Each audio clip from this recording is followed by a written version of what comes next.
Halo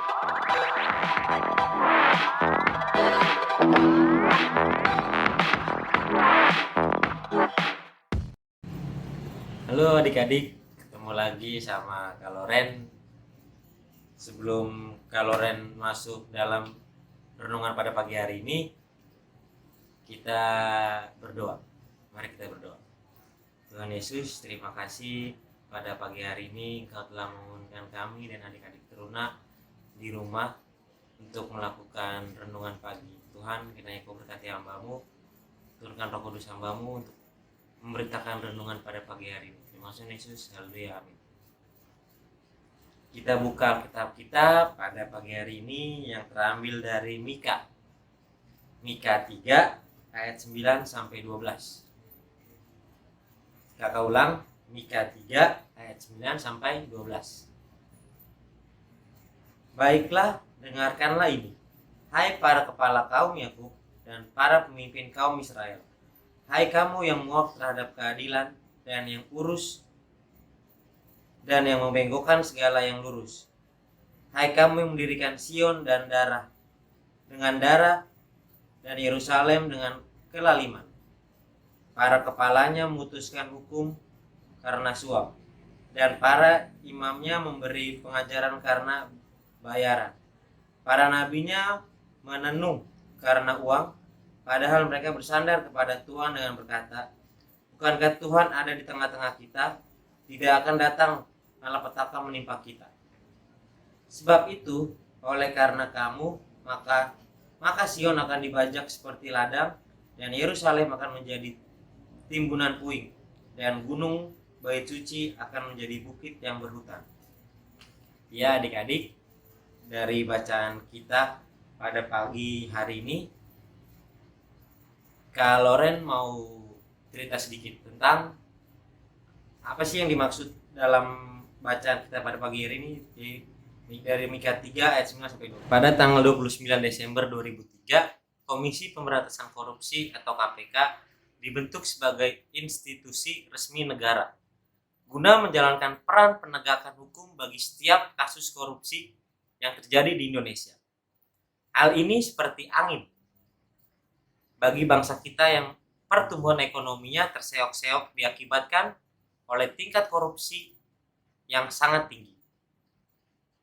Tidak dapat dipungkiri, korupsi sudah merusak tatanan kehidupan bangsa begitu dalam sehingga butuh proses dan waktu yang panjang untuk memulihkannya.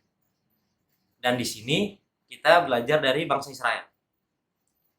Keberadaan Israel di zaman Nabi Mika juga mirip dengan kondisinya bangsa kita. Negara dibangun dengan darah dan kelaliman. Kasus suap, korupsi, kolusi menjadi praktik hidup sehari-hari para pejabat dan orang-orang yang memegang posisi inti dalam negara. Yang lebih memprihatinkannya lagi, mereka tetap mengaku keberadaan Tuhan ada di tengah-tengah kehidupan mereka. Dan akhir ceritanya kita sama-sama tahu bahwa Sion dan Yerusalem dihancurkan karena kelaliman mereka sendiri. Dan kita masuk ke pada renungannya untuk kakak dan adik-adik teruna. Jadi gini deh, adik-adik di rumah. Kita sebagai generasi muda, kita mempunyai potensi yang tinggi, yang besar untuk menjadi duta KPK untuk membersihkan bangsa ini dari pandemi korupsi. Jika KPK fokus pada pemberantasan korupsi, kita bisa ambil langkah efektifnya untuk mencegah persoalan KPK. Marilah membangun budaya anti korupsi dari lingkungan terdekat kita. Misalnya dengan melakukan tindakan sederhana. Tidak korupsi waktu dalam belajar, mengendalikan diri untuk tak berkonsumtif barang yang sedang tren, atau pengen ini itu, baju mahal, tas mahal, sepatu mahal, terus jaket bertren,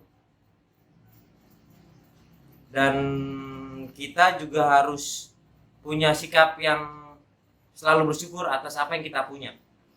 Yang tadi kalau Loren bilang yang kayak tas, sepatu mahal, jaket mahal itu, ya kita harus bersyukur walaupun harganya di bawah standar, tapi kita harus bersyukur mempunyai itu, sehingga terhindar dari godaan-godaan untuk berbuat hal-hal curang.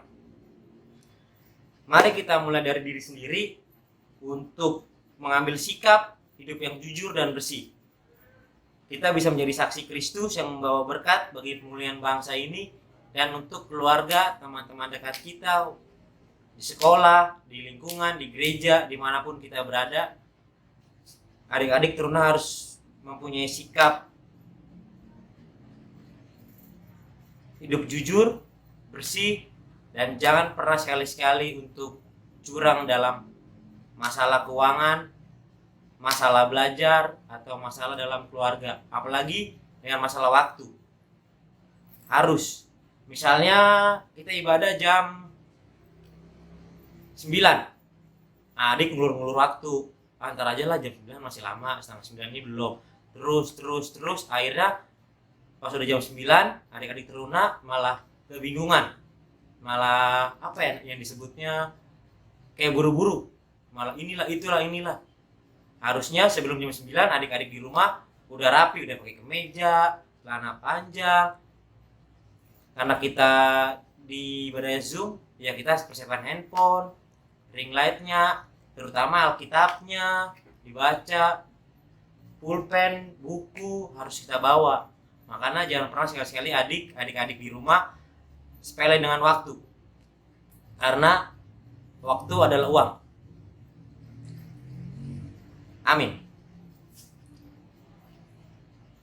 Ayo adik-adik di rumah, kita doa untuk menutup renungan kita pada pagi hari ini. Mari kita berdoa. Tuhan Yesus, terima kasih Engkau sudah menyelesaikan renungan pagi hari ini. Tuhan, kita semua mau belajar untuk taat dan tidak curang dengan masalah waktu atau yang lainnya Tuhan. Tuhan, Engkau juga mau ubah hamba-Mu dan adik-adik di rumah untuk selalu hidup dengan jujur dan tidak pernah menyelewengkan apa yang diberikan kepada hamba-Mu dan adik-adik di rumah. Tuhan, terima kasih juga hamba-Mu telah memimpin renungan pada pagi hari ini. Kiranya apa yang disampaikan hamba-Mu bisa menjadi teladan bagi adik-adik di rumah. Terima kasih Tuhan Yesus. Haleluya. Amin. Selamat beraktivitas adik-adik. Tuhan Yesus memberkati. Dadah.